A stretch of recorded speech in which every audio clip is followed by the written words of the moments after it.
গাছের পাশে রাখুন এই একটি গাছ, ঘরের সমস্ত বাস্তু দোষ দূর হবে, প্রচুর অর্থ আসবে। আপনার রাশিচক্রে যদি কাল সর্প যোগ বা কোনো রকম গ্রহদোষ থাকে তাহলে সেটিও কেটে যাবে।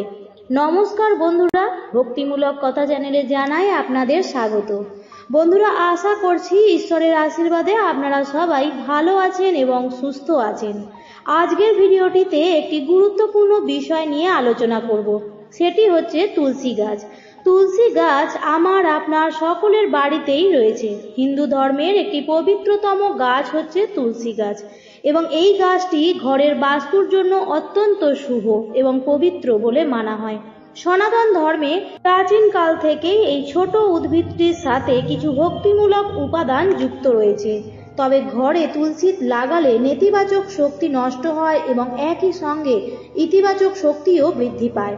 তুলসী গাছ বাড়ির পরিবেশকে, বাড়ির বাতাবরণকে শুদ্ধ করে। তুলসী গাছ বাড়ির সামনে থাকলে সেই ঘরকে বাইরের লোকেদের কুনজর থেকেও রক্ষা করে। আজকের ভিডিওটিতে আমি আপনাদের সঙ্গে শেয়ার করব বাড়িতে তুলসী গাছ থাকলে কি বিশেষ নিয়ম বিধিগুলো পালন করবেন, যেগুলো মানলে তুলসী গাছ বাড়িতে থাকার পূর্ণ শুভ ফল আপনারা পাবেন, এবং তুলসী গাছের পাশে কোন বিশেষ গাছটি আপনারা রাখবেন যার ফলে আপনাদের আর্থিক উন্নতি তো হবেই, তার সাথে সাথে আপনাদের রাশিচক্রে থাকা নানা প্রকার গ্রহ দোষ, বিশেষ করে কাল সর্প দোষও কিন্তু কেটে যাবে। তো চলুন বন্ধুরা, ভিডিওটি শুরু করা যাক। মূল পর্বে যাওয়ার আগে আমার সকল বন্ধুদের কাছে একটাই অনুরোধ করব, ভিডিওটি সম্পূর্ণ শেষ পর্যন্ত দেখুন। স্কিপ করে দেখবেন না, তাহলে প্রচুর জরুরি তথ্য বাদ পড়ে যেতে পারে। এবং দেখার পর যদি ভালো লাগে তাহলে অবশ্যই ভিডিওটিতে একটি লাইক করবেন এবং কমেন্টে লিখবেন জয় মা তুলসীর জয়, এবং শেয়ার করবেন আপনাদের নিকট আত্মীয় স্বজন ও বন্ধু বান্ধবদের সাথে, যাতে সবাই এই ভিডিওটি পেয়ে উপকৃত হতে পারে। আর চ্যানেলটিতে আপনারা যদি নতুন হয়ে থাকেন তাহলে এই ধরনের আরো ভিডিও পাওয়ার জন্য চ্যানেলটিকে সাবস্ক্রাইব করে রাখবেন। চলুন বন্ধুরা, আসা যাক এবার মূল পর্বে। বন্ধুরা, একটি গৃহস্থ বাড়িতে অবশ্যই থাকা উচিত একটি তুলসী গাছ। যে বাড়িতে তুলসী গাছ থাকে না সেই বাড়িতে ভগবান শ্রী নারায়ণের আশীর্বাদও থাকে না, এবং যে বাড়িতে নারায়ণের আশীর্বাদ থাকে না সেই বাড়িতে মা লক্ষ্মী কখনোই প্রবেশ করে না। তাই বাড়িতে তুলসী গাছ না থাকলে মা লক্ষ্মী এবং ভগবান নারায়ণের আশীর্বাদ ও কৃপা দৃষ্টি থেকে বঞ্চিত হবেন। ঘরে নানা প্রকারের রোগ জ্বালা, অশান্তি, দুঃখ, দুর্দশা লেগেই থাকবে। তাই বন্ধুরা, প্রথমেই আমি বলবো, যাদের বাড়িতে তুলসী গাছ নেই তারা অবশ্যই আজকেই তুলসী গাছ বাড়িতে নিয়ে আসুন। বন্ধুরা, অনেকেই হয়তো জানেন না যে তুলসী গাছ শুধু রাখলেই হলো না, সেটি সঠিক দিকে রাখারও প্রয়োজন আছে। তুলসী গাছ যদি বাড়ির বাস্তু নিয়মগুলি অনুসরণ করে রাখতে চান তাহলে বাড়ির উত্তর এবং উত্তর পূর্ব দিকের মতো এলাকায় তুলসী গাছ লাগানোর জন্য সবচেয়ে উপযুক্ত। যেহেতু এটি জলের দিক, তাই এটি সমস্ত নেতিবাচক শক্তিকে ধ্বংস করতে সাহায্য করে এবং বাস্তু নিয়ম অনুসারে একটি বাড়িতে ভালো এবং ইতিবাচক স্পন্দনও তৈরি করে। আরও বাস্তু নিয়ম অনুসারে বাড়ির দক্ষিণ পূর্ব দিককে আগুনের দিক হিসেবে বিবেচনা করা হয়, তাই এই দিকে তুলসী গাছ লাগানোর থেকে বিরত থাকতে হবে। বন্ধুরা, তুলসী গাছ সব সময় বাড়ির যে মুখ্য দরজা বা সদর দরজা তার বাইরে বা সামনে লাগানো উচিত, কিন্তু অনেকের পক্ষে এটি সম্ভব নয়, তাই সেক্ষেত্রে আপনারা আপনাদের ব্যালকনিতেও লাগাতে পারেন। তবে বন্ধুরা, বিশেষভাবে খেয়াল রাখবেন বাড়ির পূর্ব দিক, অর্থাৎ যে দিক দিয়ে সূর্যোদয় আপনি দেখতে পাচ্ছেন সেই দিকেই যদি তুলসী গাছ লাগানো হয়। সব থেকে ভালো হচ্ছে বাড়ির উত্তর পূর্ব কোণা, তাতে যদি তুলসী গাছ লাগাতে পারেন সেটি আপনার বাড়ির বাস্তুর জন্য অত্যন্ত ভালো। মনে করা হয় তুলসী গাছ দিয়ে যে হাওয়া আপনার ঘরে প্রবেশ করে সেটি আপনার বাড়ির বাতাবরণকে শুদ্ধ করে এবং ঘরের সমস্ত রকম দোষকেও দূর করে। তুলসী গাছ কখনোই যেদিক দিয়ে হাঁটাচলা করা হয় তার সমান সমান জায়গায় রাখা উচিত নয়। তুলসী গাছ সব সময় মাটি থেকে একটু সামান্য উঁচুতে রাখা হয়। যাদের নিজস্ব বাড়ি আছে তারা ঠিক উঠোনের মাঝখানেতে তুলসী মঞ্চ বানিয়ে তার মধ্যেই তুলসী গাছ রাখেন। এবার তুলসী গাছে কিন্তু প্রতিদিন স্নান সেরে জল অবশ্যই নিবেদন করতে হবে। এটি না করলে তুলসী মাতার অপমান করা হয়। তাই প্রতিদিন স্নান সেরে শুদ্ধ বস্ত্র পরিধান করে তুলসী গাছে জল নিবেদন আপনার প্রথম কাজ হওয়া উচিত। তুলসী গাছ কিন্তু বাড়িতে রাখলেই হলো না, তুলসী গাছের সঠিক পরিচর্যাও করতে হবে। এটি বাড়িতে থাকা অবস্থায় যদি শুকনো বা নষ্ট হয়ে যায় তাহলে কিন্তু বাস্তু অনুসারে এর পরিস্থিতি বাড়িতে বসবাসকারী সদস্যদের জন্য দুর্ভাগ্য নিয়ে আসে। তাই অবশ্যই খেয়াল রাখবেন আপনাদের বাড়িতে থাকা তুলসী গাছ যেন সতেজ ও সবুজ থাকে। প্রতিদিন স্নান সেরে তুলসী গাছে জল অর্পণ করবেন। সন্ধেবেলায় তুলসী গাছে প্রদীপ অর্পণ করবেন। তুলসী গাছের যে স্বাস্থ্য সেটি কিন্তু একটি পরিবারকে নির্দেশ করে। তাই বন্ধুরা, তুলসী গাছ যেন শুকনো না হয়, যাতে নষ্ট না হয় সেই বিষয়ে বিশেষভাবে খেয়াল রাখবেন। তৃতীয়ত আরও একটি জিনিস যেটা বিশেষভাবে খেয়াল রাখবেন, তুলসী গাছ আপনি যেখানেই লাগিয়েছেন সেটি তুলসী তলায় হোক বা কোনো টবে বা আপনার কোনো ব্যালকনিতেই হোক না কেন, খুবই পরিষ্কার পরিচ্ছন্ন যেন থাকে।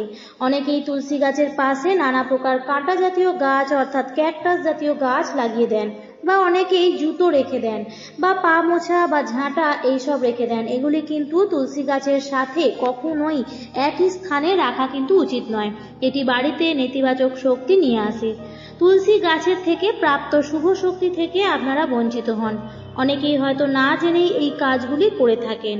বলে রাখি বন্ধুরা, তুলসী গাছের আশেপাশে এই সমস্ত জিনিসগুলি ভুলেও রাখবেন না। এর ফলে বাড়ি থেকে মা লক্ষ্মী এবং নারায়ণের শুভ দৃষ্টি চলে যায় এবং বন্ধুরা, ঘরে নানা প্রকার অশুভ শক্তির আগমন হয়। তাই বন্ধুরা, তুলসী গাছের আশপাশটি পরিষ্কার যেমন রাখবেন, ঠিক তেমনইভাবে খেয়াল রাখবেন যে জিনিসগুলি আমি বলে দিলাম সেগুলি যেন না রাখা হয়। এতে মা লক্ষ্মীর অপমান করা হয়। আর একটি জিনিসও খেয়াল করবেন যে তুলসী গাছের আশেপাশে কখনোই যেন কোনো রকমভাবে ভেজা জামা কাপড় না রাখা হয়। অনেক সময় ভেজা জামা কাপড় রাখার ফলে সেই জামা কাপড়ের জল তুলসী গাছে লেগে যায়, এটি কিন্তু খুবই অশুভ। তাই চেষ্টা করবেন তুলসী গাছের আশেপাশে ভেজা জামা কাপড় না রাখা, বরঞ্চ চেষ্টা করবেন তুলসী গাছের পাশে বিশেষ একটি গাছ লাগানোর। বন্ধুরা, এই গাছটি যদি আপনারা লাগাতে পারেন এবং তুলসী গাছে জল অর্পণ করবার পরে যদি এই বিশেষ গাছটিকেও আপনারা জল অর্পণ করতে পারেন, তাহলে কিন্তু আপনার গ্রহ দোষও কেটে যাবে এবং কাল সর্প দোষের যোগ থাকলে সেটিও কেটে যাবে।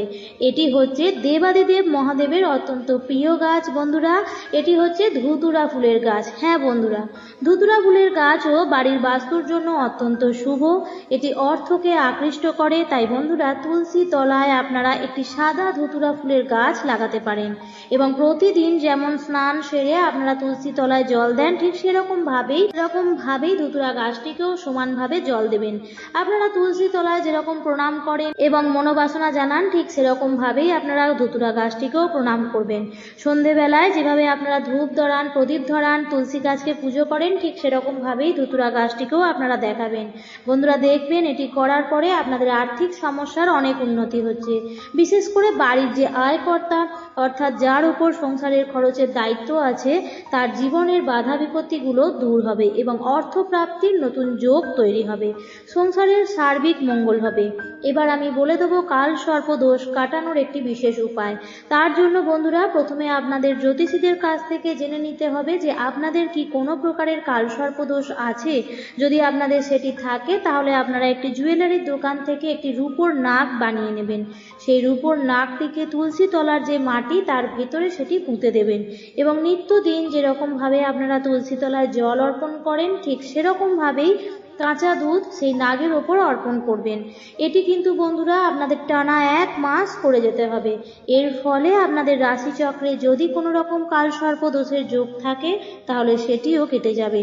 তাছাড়া এই জিনিসটি এত ভালো, এটি যদি আপনারা প্রতিদিন করতে পারেন, তাহলে অর্থাৎ তুলসী তলায় সামান্য পরিমাণে কাঁচা দুধ অর্পণ করতে পারেন। ঠিক তার সাথে সাথে আপনার বাড়ির যে তুলসী গাছের পাশে ধুতুরা গাছ লাগিয়েছেন, তার মধ্যেও সামান্য পরিমাণে কাঁচা দুধ আপনারা অর্পণ করতে পারেন, তাহলে কিন্তু অত্যন্ত ভালো সুফল পাবেন।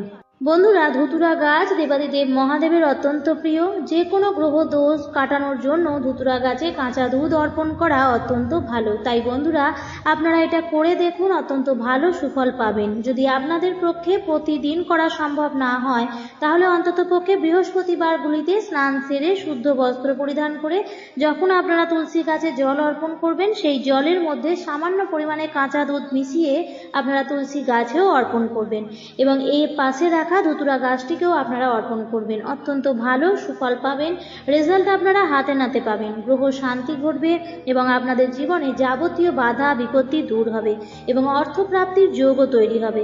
এবার বলে দিয়ে আপনারা তুলসী গাছ থাকলে যে কাজগুলি করবেন না।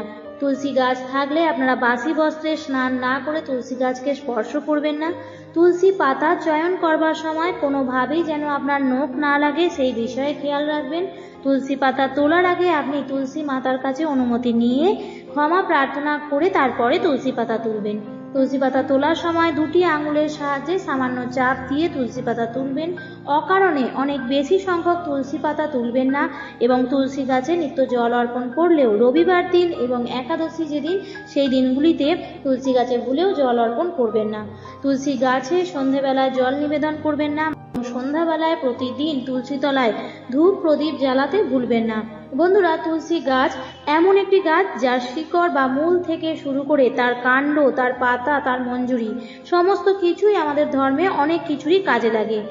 সমস্ত কিছুরই আছে অনেক গুরুত্ব। তবে সেই বিষয়ে বলতে গেলে অনেক সময় লাগবে, তাই অন্য কোনো ভিডিওটিতে সেই বিষয় নিয়ে আলোচনা করব।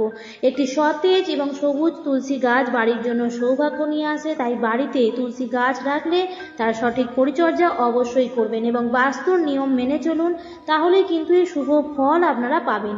আজকের পর্বটি এখানেই শেষ করছি। এই ধরনের আরও তথ্য পাওয়ার জন্য চ্যানেলটিকে অবশ্যই সাবস্ক্রাইব করে রাখুন। ভিডিওটি দেখার জন্য অসংখ্য ধন্যবাদ।